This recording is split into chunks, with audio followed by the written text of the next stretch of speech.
Bom, irmãos, a ideia nesse tempo é justamente trabalhar essa temática, né? O privilégio de ser igreja.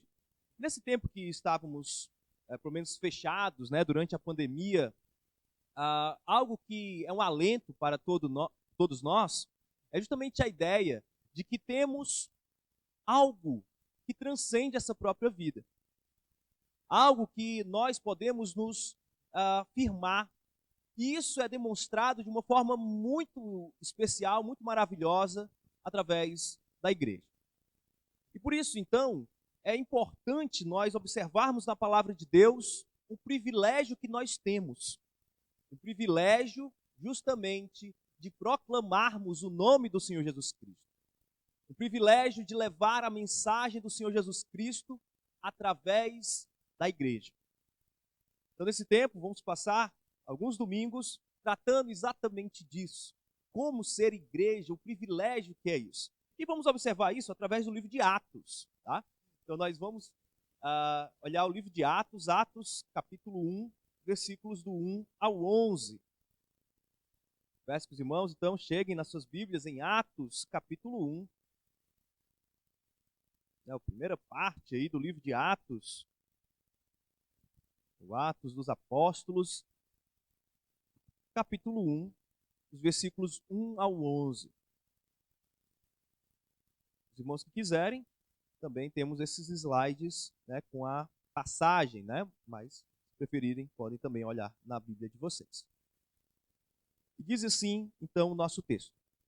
Escrevi primeiro, ó Teófilo, relatando todas as coisas que Jesus começou a fazer e a ensinar. Até o dia em que foi elevado às alturas, depois de haver dado mandamento por meio do Espírito Santo aos apóstolos que tinha escolhido. Depois de ter padecido, Jesus se apresentou vivo e seus apóstolos com muitas provas incontestáveis, aparecendo-lhes durante 40 dias e falando das coisas relacionadas com o reino de Deus. E comendo com eles, deu-lhes esta ordem: não se afastem de Jerusalém, mas esperem a promessa do Pai, a qual vocês ouviram de mim. Porque João, na verdade, batizou com água, mas vocês serão batizados com o Espírito Santo dentro de poucos dias. Então os que estavam reunidos com Jesus lhes perguntaram: será esse o tempo em que o Senhor irá restaurar o reino a Israel? Jesus respondeu: não cabe a vocês conhecer tempos ou épocas que o Pai fixou pela sua própria autoridade. Mas vocês receberão poder ao descer sobre vocês o Espírito Santo. E serão minhas testemunhas, tanto em Jerusalém, como em toda a Judéia e Samaria, e até os confins da terra. Depois de ter dito isso, Jesus foi elevado às alturas, à vista deles, e uma nuvem o encobriu dos seus olhos. E estando eles com os olhos fixos no céu, enquanto Jesus subia, eis que 2 homens vestidos de branco se puseram ao lado deles e lhes disseram: homens da Galileia, por que vocês estão olhando para as alturas? Esse Jesus que foi elevado do meio de vocês para o céu, virá do modo em que vocês o viram subir. Irmãos, uma alegação que nós podemos dizer em relação a esse texto, em relação, na verdade, ao contexto em que vivemos sobre igreja, é que atualmente, né, a igreja está sendo tratada sem o devido respeito pela nossa geração. Infelizmente, isso tem sido uma realidade. E quando nós observamos justamente isso, vemos justamente a decadência da igreja. E quando eu falo igreja, claro que não estou falando igrejas em específico, mas a visão que o todo tem da igreja. Em nossos dias, muitas igrejas têm perdido a base que as sustenta, o fundamento, aquilo na qual a obra é edificada. E vem, então, sofrendo uma série de um grave processo de decadência e de descrédito. Infelizmente, As pessoas, quando perdem, e a igreja, quando ela perde essa base, perde esse fundamento, ela deixa de ser, então, relevante. Ela deixa de ser, então, uma igreja que realmente é viva, uma igreja que realmente manifesta o poder e a glória do Senhor. Mas, quando nós olhamos para o livro de Atos, nós observamos que Atos, ele vai nos dar justamente o fundamento da igreja. Atos é justamente um livro que podemos chamar de apologético. Eu vou falar essa palavrinha, apologética? Pois é, a palavra apologética quer dizer defesa. Né? Defesa, especialmente defesa da fé. Nós usamos muito no seminário, né, em alguns círculos, justamente para defender a fé cristã. E desde o início da igreja, foi necessário se defender as bases e o fundamento da igreja. E Lucas, inspirado pelo Espírito Santo, por volta do ano 62 da era cristã, ele então, em uma região que nós não sabemos especificamente, mas sim naquela parte do Mediterrâneo, ele vai escrever e vai, de uma forma até científica, uma linguagem de um pesquisador. Lembrando que Lucas, ele é um médico, é um estudioso, né, é alguém que tem sim essa parte de uma parte mais pragmática, de resolver problemas, e ele então é contratado. A ideia é interessante, ele é contratado por Teófilo, né, não sabemos exatamente quem é esse personagem, mas ele é contratado para trazer uma base bem fundamentada, mostrando verdades de fato, né, mostrando fatos históricos, coisas que aconteceram realmente. E por isso que a linguagem do livro de Atos ela é uma linguagem muito interessante, porque ela é tanto uma narrativa, mas ao mesmo tempo Lucas quer provar que aquelas coisas aconteceram e dá nomes de personagens, dá eventos históricos, né? Ele faz toda a narração das viagens ali de Paulo e dos outros apóstolos. Então nós temos isso muito bem fundamentado por Lucas, também porque Lucas aqui está defendendo a nossa fé e mostrando que a igreja, ela sim tem um fundamento, que a igreja ela tem uma autoridade, ela tem um poder espiritual. E o início da igreja foi forjado com este fundamento, foi forjado com esta autoridade, com este poder. E nós não devemos nos desvencilhar disso, não devemos ficar longe disso. Muito pelo contrário, devemos voltar para as Escrituras e observar qual o fundamento da igreja. Então temos aqui Lucas, o livro de Atos, nos dando essa possibilidade. Então vamos passar algum tempo, né, pelo menos algumas semanas, né, trabalhando esse livro para observar os fundamentos da igreja. E em cima disso, né, queremos hoje tratar especificamente sobre os fundamentos da igreja de Cristo. Como o nosso texto, Atos, capítulo 1, versículos do 1 ao 11, nós podemos observar estes fundamentos. Então, o primeiro deles é o fundamento da autoridade de Jesus. É a primeira base, a autoridade de Jesus. Meus irmãos, não estamos falando aqui de uma instituição humana. Hoje eu tenho alguma liderança dentro desta comunidade, mas isso aqui veio do alto. De fato, eu mesmo não tenho autoridade nenhuma. A liderança desta igreja, os irmãos que foram aqui incumbidos da responsabilidade de liderar esta igreja, eles são apenas servos do verdadeiro líder, que é o Senhor Jesus. Então, primeiro fundamento, não podemos esquecer é que o fundamento da igreja, o primeiro fundamento da igreja é que a igreja é forjada na autoridade de Jesus. Então, vamos começando aqui os versículos 1 e 2. E diz assim: escrevi o primeiro livro, que primeiro livro é esse? Lucas. Né? Então, o Evangelho de Lucas, que é um evangelho também um pouco diferente, né? Um evangelho que a gente chama de sinótico, que é semelhante, né, aos outros Marcos e Mateus, só que ele é mais detalhista, justamente porque a ideia apologética, né, de Lucas. Então, o Evangelho de Lucas, né, é o primeiro livro, tá? E diz assim: ó Teófilo, ah, relatando todas as coisas que Jesus começou a fazer e a ensinar até o dia em que foi elevado às alturas.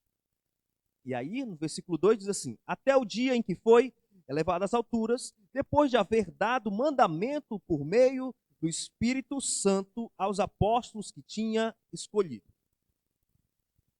Então temos aqui uma continuação. Então a primeira parte, né, do seu livro, podemos dizer assim, os fundamentos da origem cristã, né, ou pelo menos a história da origem cristã, é exatamente Lucas, Atos. Então já foi mostrado aqui o ministério de Jesus através do livro de Lucas, mas agora está no novo momento. É o momento agora da igreja de Jesus, a continuação da história de Jesus. Sabia que todo aquele que faz parte da igreja está continuando a história que Jesus começou? Está percebendo a importância? Está percebendo o quanto é necessário nós realmente entendermos o quão é glorioso o ministério da igreja? Então, temos aqui, né, essa conexão de Lucas e Atos. Tá? E aí ele vai falar para Teófilo. Nós não sabemos quem é Teófilo, né, como é que ele pediu isso. Há algumas ideias. Teófilo seria um irmão, algum líder, provavelmente da região de Éfeso. Por que a gente diz isso? Porque quando vai ser narrado a parte de Éfeso, do livro de Atos, é dados muitos detalhes. Provavelmente, esse Teófilo seria alguém importante ali, que pagou por esse trabalho aqui de Lucas, né? Ou pelo menos incentivou esse trabalho de Lucas. E aí, Teófilo talvez fosse um líder ali, ou um recém-convertido na cidade de Éfeso. É uma possibilidade, mas não tem como a gente fechar, tá?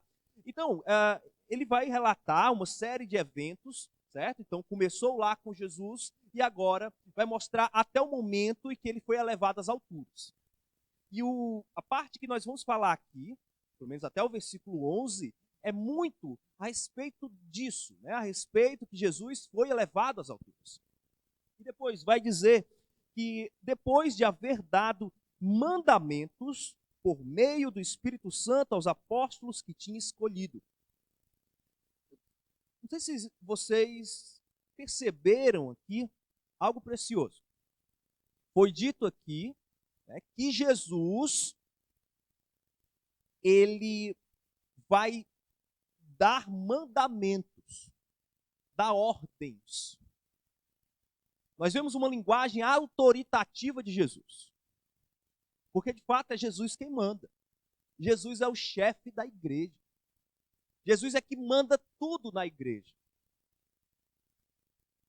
Infelizmente, algumas igrejas desandam quando seus líderes se esquecem disso.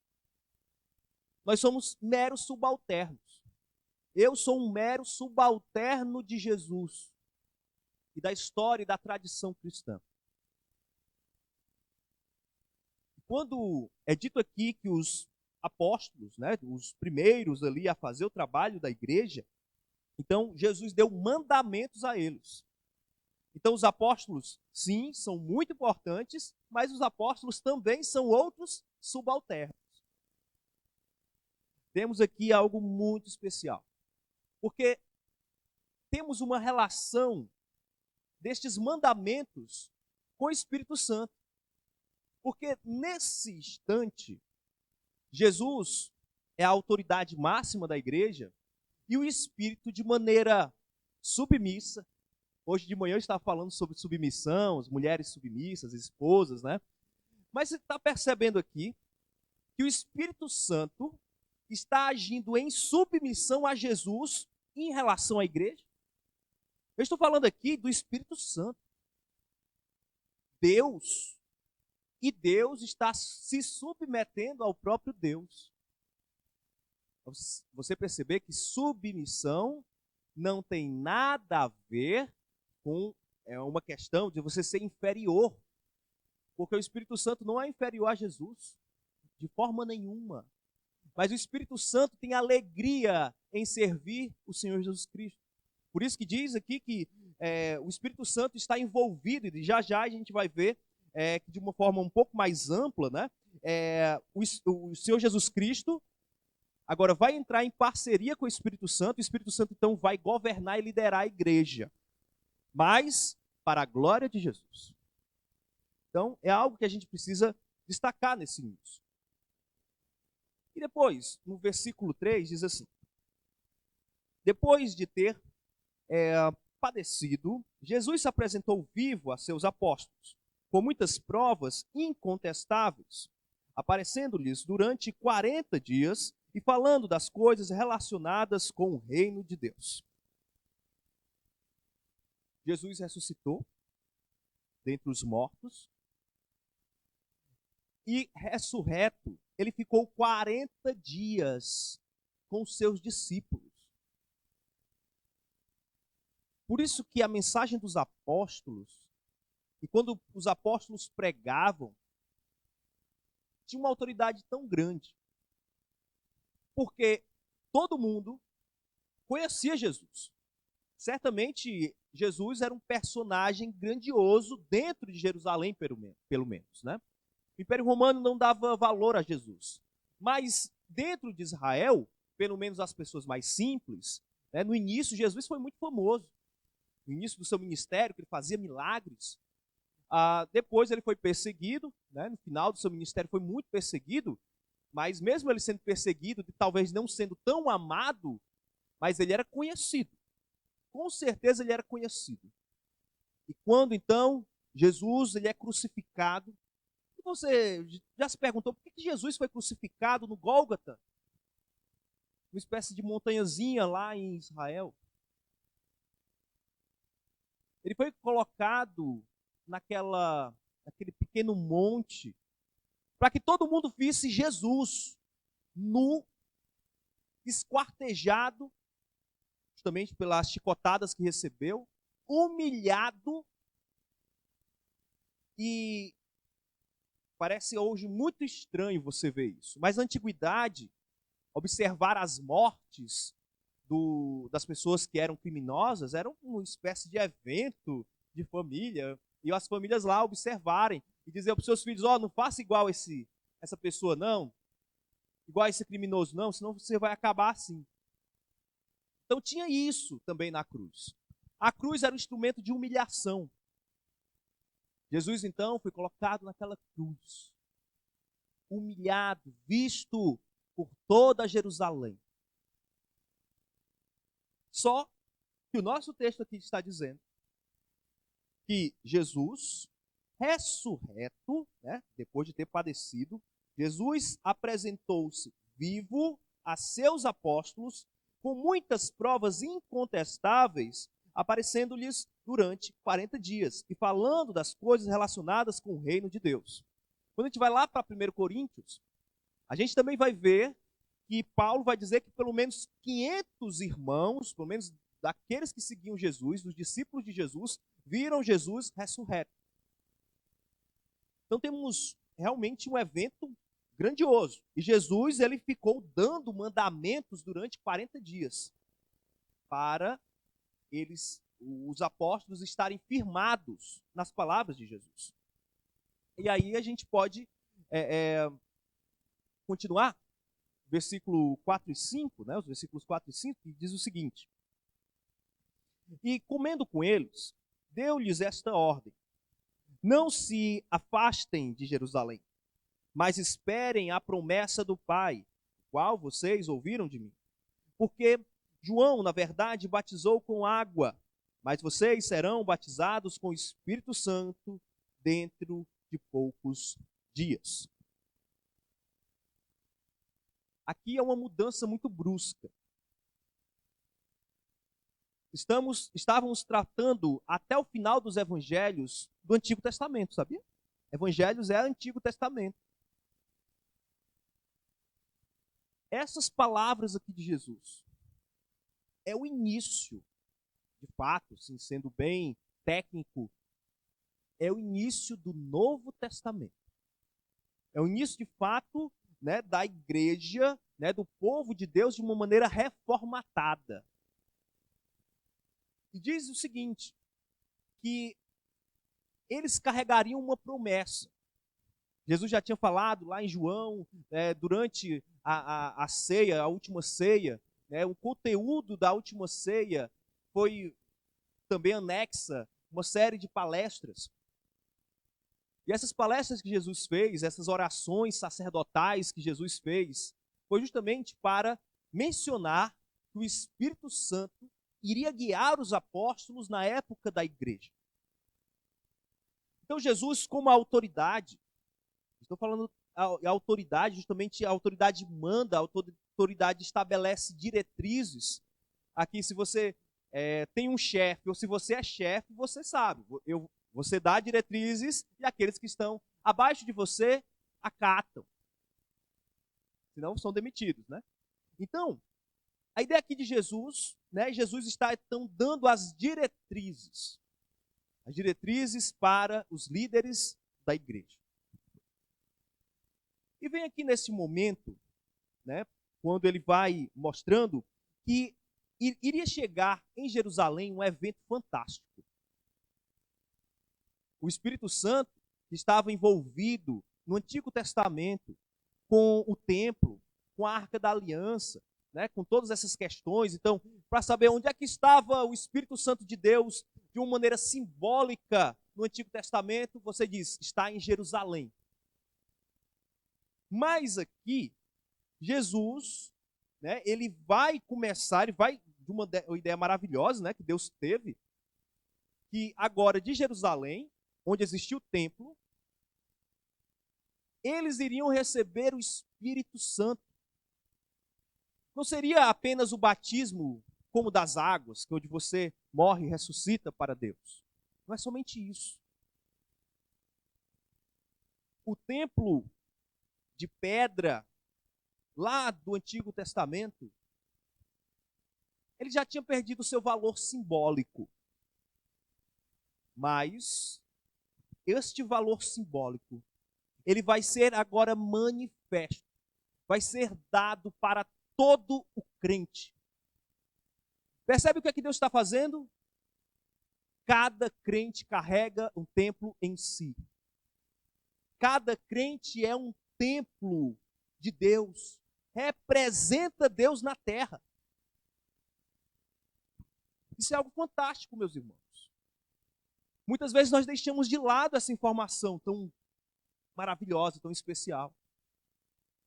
Você, meu irmão, minha irmã, todos nós que de fato somos crentes, que entendemos as promessas de Deus, todos nós somos o templo. Agora, temos uma grande responsabilidade por sermos o templo. Devemos carregar a imagem de Jesus.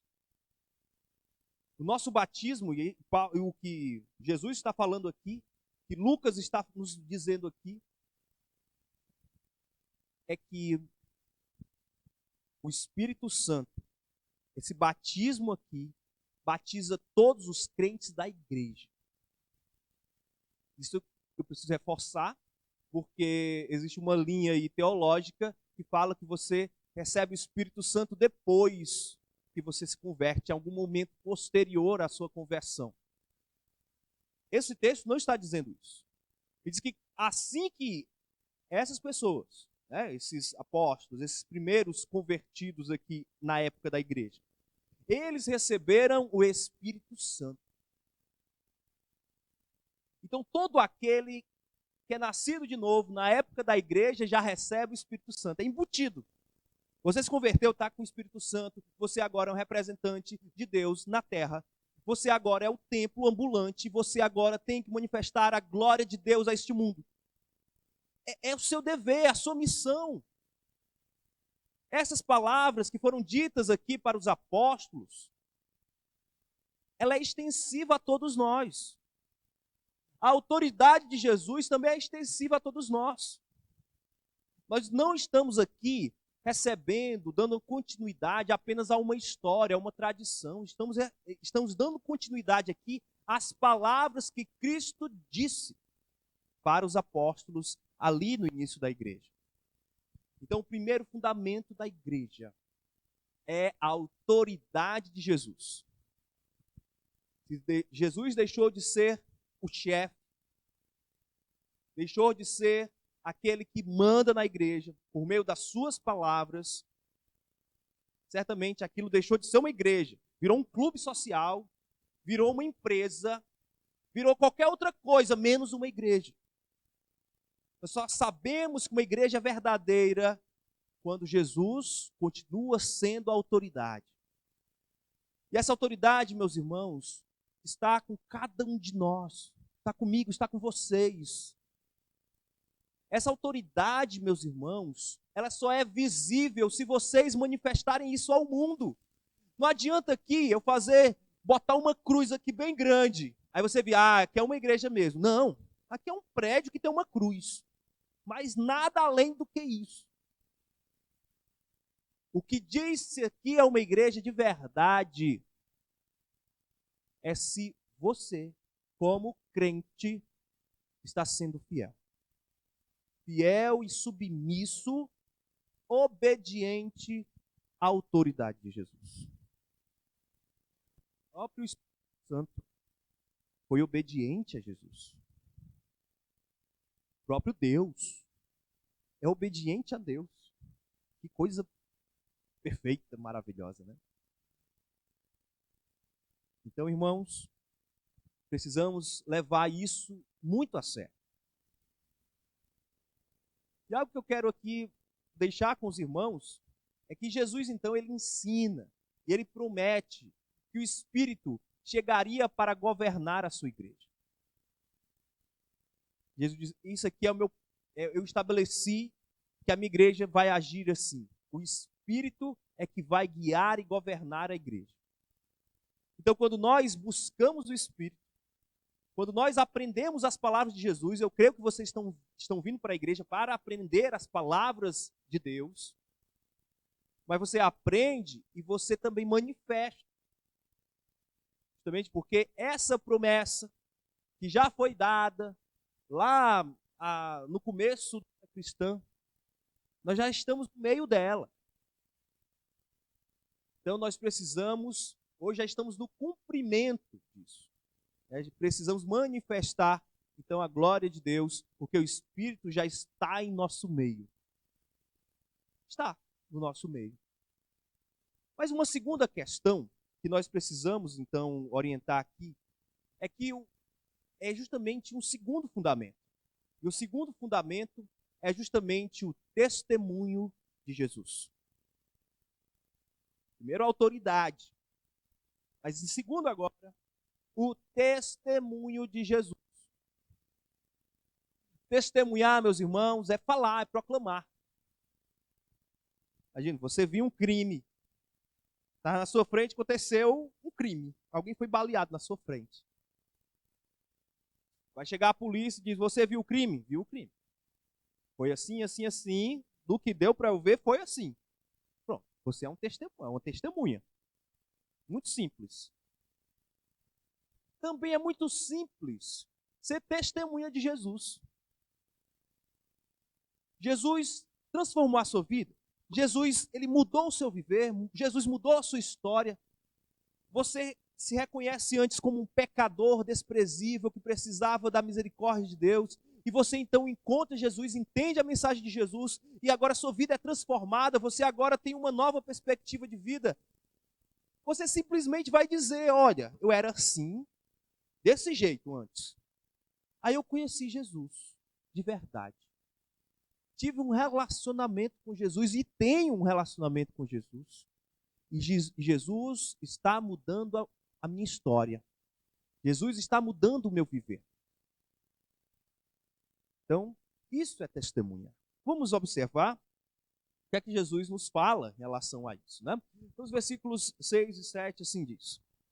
Então, os que estavam reunidos com Jesus lhe perguntaram, será este o tempo em que o Senhor irá restaurar o reino a Israel? E Jesus respondeu: não cabe a vocês conhecer, tempos ou épocas que o Pai fixou pela sua própria autoridade. É importante aqui esclarecer algumas coisas, tá? Primeiro, então, os discípulos ali estavam reunidos com Jesus e perguntaram: Jesus, no Antigo Testamento, os profetas nos falaram do reino de Deus, nos falaram das promessas maravilhosas de Deus. E o que é que acontece, Senhor Jesus? Será que agora vamos observar essas promessas milenares, as promessas do reino eterno, né? da eternidade? É agora que a gente vai observar isso? Aí Jesus vai dizer um negócio muito interessante, né? Ele vai dizer o seguinte, aí Jesus responde: não cabe a vocês conhecer tempos ou épocas que o Pai fixou pela sua própria autoridade. Algumas coisas que a gente precisa esclarecer aqui. Primeira delas, o que Jesus fala aqui não quer dizer que Jesus não saiba. Jesus pode saber, e eu creio que ele sabe. O tempo em que vai ser restabelecido, que vai ser concretizada a eternidade. Jesus sabe. Mas o que é que Jesus está dizendo? Jesus também é submisso. Submisso à autoridade do Pai. Uma submissão de amor. E ele está dizendo o seguinte: olha, o Pai estabeleceu. E ele disse que essa informação, vocês, meus apóstolos, meus discípulos, vocês não precisam saber agora. Sabe por que vocês não precisam saber agora? Porque vocês têm uma outra missão. A missão de vocês não é fazer igual os testemunhos de Jeová, os adventistas, né, que vão lá tentar descobrir o dia que Jesus vai voltar. Ele está dizendo: não compete a vocês. Não é a missão de vocês fazerem isso. Para que vocês querem saber disso? Eu tenho uma missão maior para vocês. Muito maior para vocês. Então, não fiquem com essa ideia fixa: Jesus vai voltar amanhã. Não, a gente tem que querer que Jesus volte, mas você não pode chegar. Não sei se vocês sabem, mas Isaac Newton, né, ele escreveu um livro. Isaac Newton escreveu um livro dizendo qual o dia que Jesus ia voltar. Cientificamente. Não deu certo não, mas ele escreveu, mas com perca de tempo de Newton. Né? Perdeu tempo. Porque Jesus não disse: Newton, vai e vê aí quando é que eu vou voltar. Ele disse: olha, não se preocupa com isso. Devemos ter o desejo que Jesus volte, é a nossa esperança, é a nossa alegria. Nós desejamos muito estar na presença de Deus, mas Jesus está dizendo: olha, mas não fica aqui querendo saber exatamente o momento, porque vocês têm uma missão. E ele vai dizer qual a missão. E aí vem, então, o verso 8, né? E diz assim: mas vocês receberão poder ao descer sobre vocês o Espírito Santo, e serão minhas testemunhas, tanto em Jerusalém, como em toda a Judéia e Samaria e até os confins da terra. Dizendo, apóstolos, discípulos, não fiquem atrás de saber quando é que eu vou voltar. Eu sei que é certeza que eu vou voltar. E que o reino vai ser estabelecido para o povo de Deus. Mas vocês têm algo mais importante. Vocês vão receber poder. Esse poder é o poder do Espírito Santo. Esse poder que nós já falamos, o poder espiritual. Vocês agora vão ser representantes de Deus na terra com uma missão. E a missão é: e serão minhas testemunhas, tanto em Jerusalém, Samaria, na Judéia, Samaria e até os confins da terra. Serão minhas testemunhas. Essa é a sua missão. Você não tem um propósito de vida, você é crente e não entendeu o seu propósito de vida? Pronto, está bem aqui. Simples. Sejam minhas testemunhas. Só isso. Você vai chegar diante das pessoas e você vai dizer do amor de Jesus. Vai dizer o que Jesus fez na sua vida. O testemunho lá que eu falei, o crime, você viu o crime? Você detalha o que foi que aconteceu. Aconteceu isso, isso e isso. Aconteceu uma transformação na sua vida? Fala. Como é que aconteceu? Você pode até falar da palavra de Deus. Claro que você vai falar da palavra de Deus, explicar as coisas da palavra de Deus, com certeza. Mas quando você conecta esta palavra com a sua própria história, eu coloquei lá no videozinho do início, né? Histórias únicas. Você tem uma história única. Certamente, o que aconteceu na história do Paulo Inácio é muito diferente do que aconteceu com a minha história. E certamente algumas pessoas vão ser mais tendenciosas a escutar o Paulo Inácio do que a mim. Por quê? Porque talvez ele tenha alguma facilidade para falar a um determinado público que eu não tenho. O irmão João Feitosa, da mesma forma, vai ter facilidade, vai ter uma abertura para falar a um determinado grupo que eu não tenho. Todo mundo, todo crente é uma testemunha. Não existe, inclusive, dentro dos dons, né, que a igreja, né, manifesta, você olha lá a lista de dons, não existe o dons, tipo, esse aqui tem um dom de testemunha. Não tem dom de testemunha, não. Todo crente tem um dom de testemunha. É só falar o que aconteceu. Agora, se você não sabe falar o que aconteceu na transformação da sua história, como é que Jesus mudou a sua vida ou está mudando a sua vida, se você não consegue, é porque não aconteceu. Não aconteceu. Se você não sabe explicar, se você não sabe testemunhar, imagina, você é chamado para falar de um crime e você não viu o crime. Você vai falar o quê? Nada. Está lá olhando para o policial. Eu não vi. Primeiro, não vi. Então, se você, como muito simples que Jesus está falando, se você já foi transformado, se o Espírito Santo já tocou na sua vida, simplesmente você fala o que aconteceu. Existe dificuldade de você evangelizar? Não, meus irmãos, é isso. Fala. Agora, temos que ter mais habilidade na palavra para explicar, porque certamente dúvidas vão aparecendo, mas pelo menos isso Jesus está dizendo, está exigindo de você. Que seja testemunha dele, se você é um crente. Tá? Então, isso é o mais importante. E essa mensagem, aí a gente tem que realmente entender a mudança que acontece agora, né, no Novo Testamento. Antes, Israel recebia, né, o reino de Israel, né, no Antigo Testamento, ele tinha então o dever de trazer e falar dessa mensagem para o mundo. Só que era algo muito limitado. Imagina, no mundo antigo, não tinha avião, não tinha meios de transporte tão fáceis. Então as pessoas iam e olhavam para a história de Israel, olhavam para as batalhas de Israel, olhavam para a cultura. Estava até falando com meu pai um dia desse, meu pai gosta muito de alimentação saudável e tal.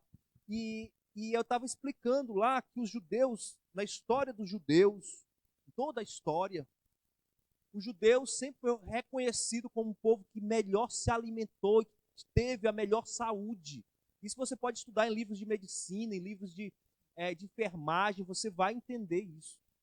Que a saúde do hebreu, né, que era principalmente o ortodoxo, né, o fiel, esse hebreu, ele tinha uma saúde melhor.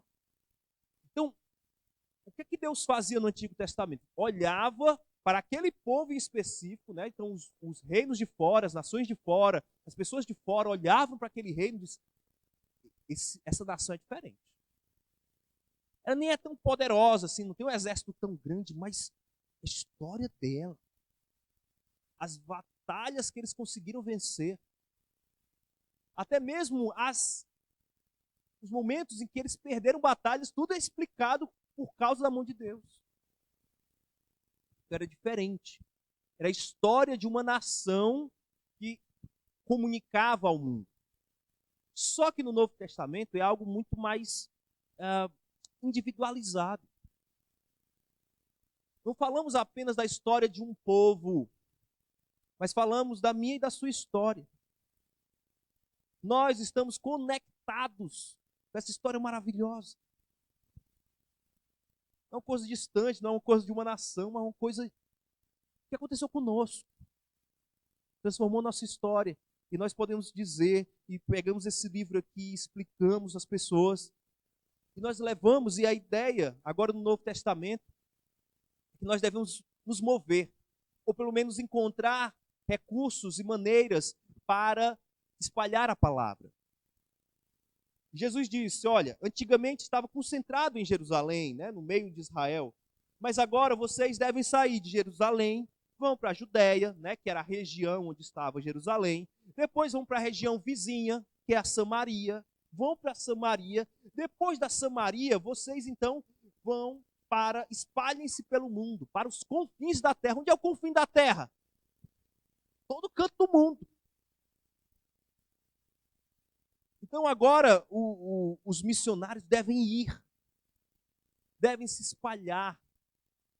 Por isso que nós aqui falamos de missões, temos os nossos missionários e queremos ter muito mais missionários. Ficamos até tristes porque ainda não temos condições tão grandes de poder auxiliar mais missionários. Mas não queremos apenas ajudar porque os bichinhos lá estão passando necessidade. Não é isso, não. A gente não olha a necessidade, porque todo mundo tem necessidade. A gente olha é isso aqui, ó. A gente quer testemunhar essa mensagem de Jesus para toda a terra. E a gente então usa os recursos possíveis, ajuda os bons missionários, aqueles esforçados, aqueles que estão se entregando a esta obra de levar a mensagem de Jesus. Isso é magnífico, meus irmãos. O que os missionários fazem é algo fantástico. Então, precisamos ter essa mente, tá? Uma mente de testemunha, uma mente missionária, uma mente que quer espalhar a mensagem do Senhor. E aí, ficamos então com essa ideia aqui. Quero que você guarde no seu coração. O poder que recebemos do Espírito nos capacita para testemunhar da grandeza de Jesus. Esse Espírito, o Espírito então que você foi batizado no momento que você se converteu, que você mudou a sua história, esse Espírito que você recebeu vai te capacitar para que você fale, para que você testemunhe, para que você fale do amor de Deus, através de palavras, mas também através de atos, né? Então nós devemos ter esta ideia, né, muito bem fixa na nossa memória, na nossa cabeça. E aí podemos ir para o nosso terceiro fundamento. Nosso terceiro e último fundamento fala da esperança em Jesus. Primeiro a autoridade, depois a testemunha e agora a esperança em Jesus. 3 fundamentos para termos uma igreja fiel e saudável. Lembrando que isso aqui é tipo assim, é a premiere da igreja.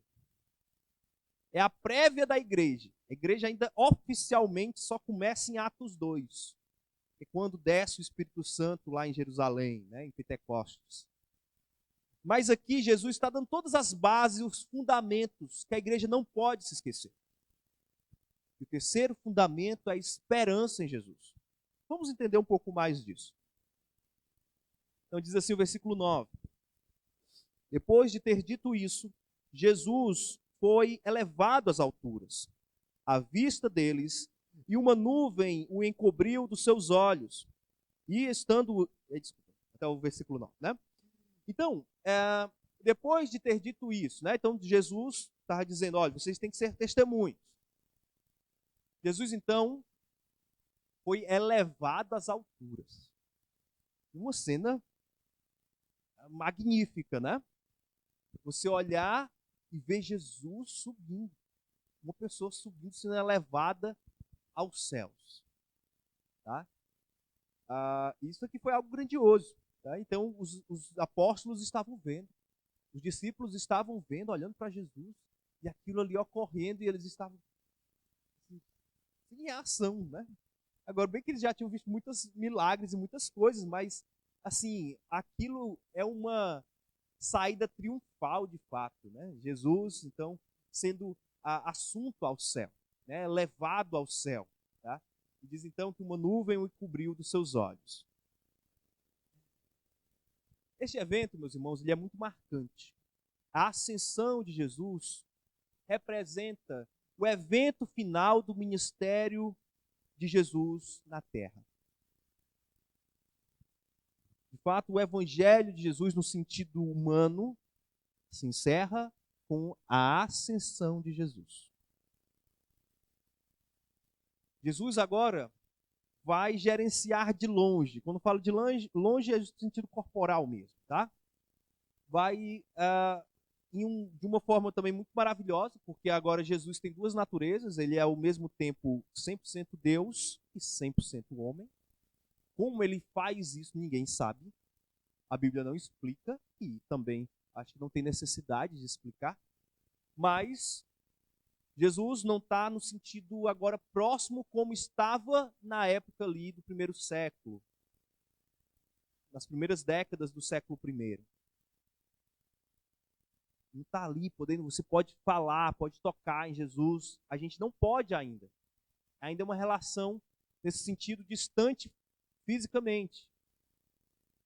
Mas Jesus vai dar elementos, claro, e a gente vai ver isso nos próximos encontros, vai dar elementos para que a sua presença seja constante, mesmo na sua ausência corporal por um tempo. Mas eu quero que só fique na sua mente. Então o ministério de Jesus se encerra aqui. Ministério terreno. Ele vai aparecer outras vezes, claro, mas fecha. Então, né, o seu nascimento ali no Natal, né, ali nos eventos do Natal, e agora finaliza, não finaliza com a ressurreição, finaliza com a ascensão. Ok? Bom, e aí vem então os versículos 10 e 11, e a gente fecha então esse momento. E diz assim os versículos 10 e 11: E estando eles com os olhos fixos no céu, enquanto Jesus subia, eis que dois homens vestidos de branco se puseram ao lado deles e lhes disseram: Homens da Galileia, por que vocês estão olhando para as alturas? Esse Jesus, que foi levado do meio de vocês para o céu, virá do modo como vocês o viram subir. Então os apóstolos lá estavam lá de boca aberta, olhando Jesus subindo, e a nuvem tinha coberto eles, mas eles ainda não conseguiam colocar seus olhos nas coisas terrenas, eles estavam olhando aquele evento maravilhoso que estava ocorrendo. E aí aparece outra coisa maravilhosa: anjos. Pelo menos a ideia de anjos, né? Homens aqui vestidos, né? E esses vieram com uma mensagem. E é interessante porque eles parece que eles ficaram lá parados, assim, que coisa maravilhosa que está acontecendo, Jesus está subindo. E aí aparece, e Deus pega e manda dois anjos. Ele assim: Ei pessoal, vamos trabalhar? Os anjos dizem: Olha, por que vocês estão fazendo isso? Estão aí olhando para o céu. Esse Jesus, que foi, vocês estão vendo ele ser elevado às alturas, aos céus. Esse Jesus vai voltar. Tem algo aqui, pelo menos eu consigo enxergar algo aqui, e eu creio que talvez os irmãos vão conseguir enxergar comigo, que Jesus, né, pelo menos deixou aqui algo amarrado. Ele diz o seguinte: vocês sejam minhas testemunhas. Então, quando a gente fica assim, parado, sem fazer nada, olhando, ai, que coisa linda, lindo aqueles louvores, coisa linda. E você fica parado e não faz nada, você não testemunha, você não se envolve no reino, você não se envolve com o trabalho de Jesus, você fica parado. E aí Deus faz alguma coisa na sua vida. Aqui, nos apóstolos, mandou dois varões aqui, né? 2 anjos, 2 homens vestidos de branco, e diz: pessoal, acorda. Jesus vai voltar. Você está preparado para quando Jesus voltar? Jesus mandou você ser testemunha, vocês estão parados aí. Vão lá esperar em Jerusalém, fiquem lá aguardando, porque Jesus vai voltar. E a ideia é que Jesus vai voltar, ele também vai vir cobrar. Já falamos várias vezes do tribunal de Cristo. É um tribunal para os crentes. É para saber se você ficou olhando, está aqui minha vida passando, e olhando para a vida, não fazendo nada por Jesus. Olhando. Enfim. Que Deus quer que nós trabalhemos. Se for necessário nos gastar, que nos gastemos. Porque se a gente não fosse gastar nas coisas do reino, a gente vai se gastar nas coisas dessa vida. Quando a gente chegar, se você é um crente, você entende que Jesus mudou a sua história, mudou o seu viver. Você chegar diante do Senhor, quando Ele voltar, você estiver diante do tribunal de Cristo e você chegar e entregar os galardões para Cristo, você diz: eu não tenho nenhum, porque eu fiquei olhando lá. Fiquei para a igreja e não fazia nada. Fiquei lá, parado, olhando. Então, essa é uma mensagem eu acho interessante. Pelo menos eu vejo, talvez como ilustração. Para que os apóstolos acordassem. Para que nós também não percamos o nosso tempo com futilidades, com frivolidades dessa vida.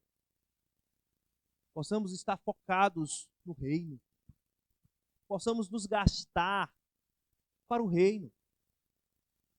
Possamos usar o nosso trabalho, usar o nosso dinheiro, usar a nossa família, usar tudo que nós temos à nossa disposição, todos os nossos recursos para nos gastar para o reino de Deus. Para o dia que Jesus nos encontrar, o dia que Ele vai voltar, porque os anjos deixaram muito claro. Está vendo que Ele subiu? Ele vai voltar. Provavelmente foi no Monte das Oliveiras que aconteceu isso aqui, né? A ascensão de Jesus. Lá em Zacarias fala, é uma profecia, que Jesus vai voltar no Apocalipse. E quando o seu pé tocar no Monte das Oliveiras de novo, o monte vai se fender. Vai se abrir um grande campo de batalha. E vai começar o Apocalipse no sentido da última batalha. Vai ser um evento grandioso, meus irmãos. Jesus espera que os seus estejam fiéis. Estejam lutando pelo reino. Não sejam engolidos pelas coisas dessa vida. Se despojem de todo tipo de orgulho, todo tipo de questão que atrapalha, mas que vivamos para o reino. E aí, meus irmãos, podemos tirar uma lição, pelo menos uma ideia aqui, que a igreja tem se movido por milênios na fé que Jesus voltará para resgatá-la. A igreja só sobrevive por causa disso, por causa desse fundamento. É a esperança. Essa mensagem que é testemunhada, recebi de uma pessoa, agora eu sou um convertido, vou passar para outra pessoa, e isso vem sendo passado por décadas, por séculos e por milênios. Até de fato, o dia em que Jesus vai voltar. E aí sim, nós podemos fazer algumas reflexões, algumas questões práticas para a nossa vida.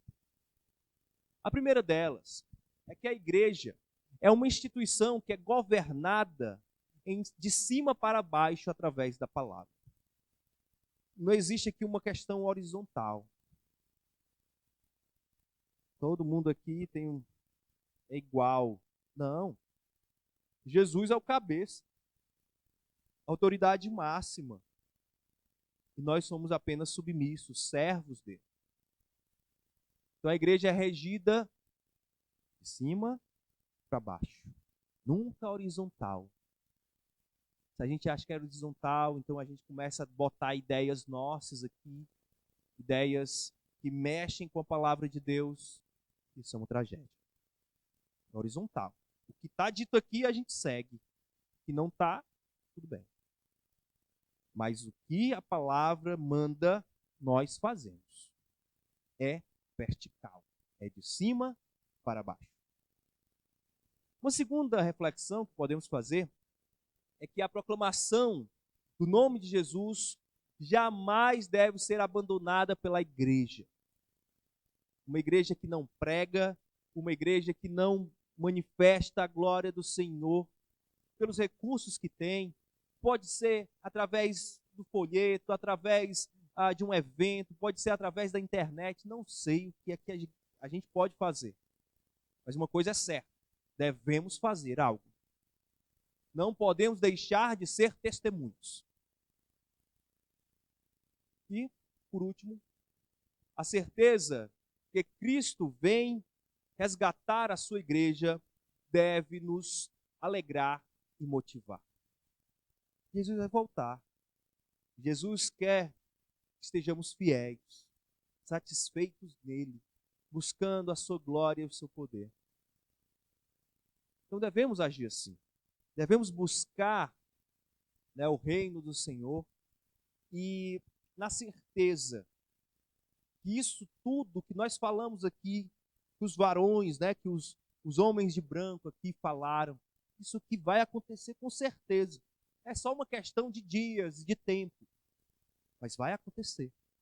Algo grandioso, não sei se vocês estão vendo aí, os noticiários, a gente não pode dizer, nem quer contar os dias que Jesus tem para voltar, mas a Arábia Saudita, a terra de Maomé, fazer um acordo com a terra de Jesus, que é Israel, isso é algo grandioso, que é falado no Apocalipse. Está perto, meus irmãos. Não sei quanto tempo temos, mas certamente está perto. E se Jesus não vier antes para arrebatar a sua igreja, ele pode nos matar. E vamos de qualquer jeito ver a Cristo. Devemos ser como estes que iniciaram a igreja.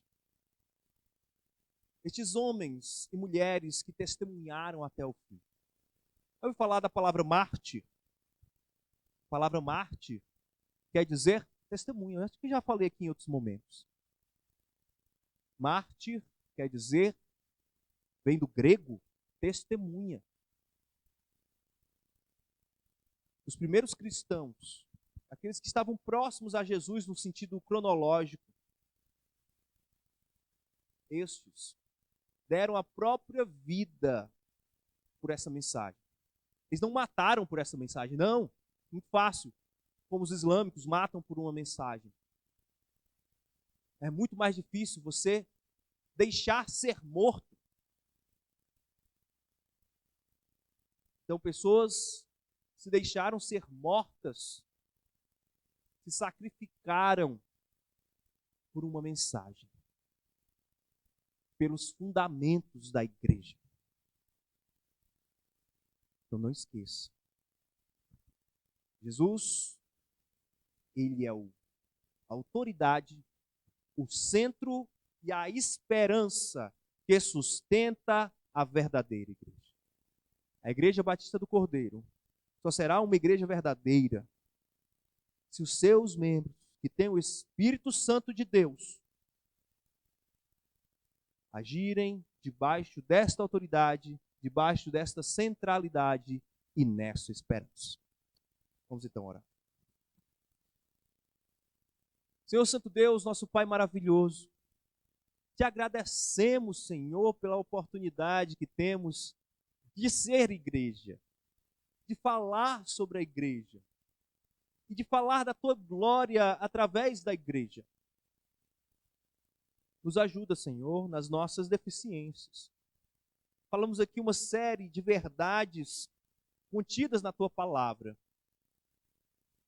Mas Essas verdades, Senhor Deus, talvez para alguns de nós estão distantes.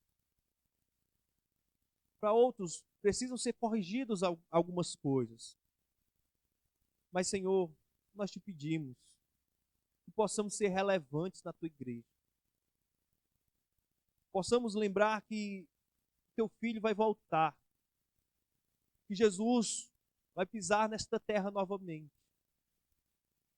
E que todas essas promessas irão se cumprir. E queremos estar fiéis nesse momento, buscando o teu querer e a tua vontade. Nos ajuda, Senhor Deus, a viver para ti. Que possamos vencer os nossos pecados e nos focar na tua glória e no teu poder. Todos nós já temos o teu poder, dado pelo teu Espírito. Nos faz, Senhor Deus, manifestar este poder no mundo. É o que nós te pedimos, em nome do Senhor Jesus Cristo. Amém.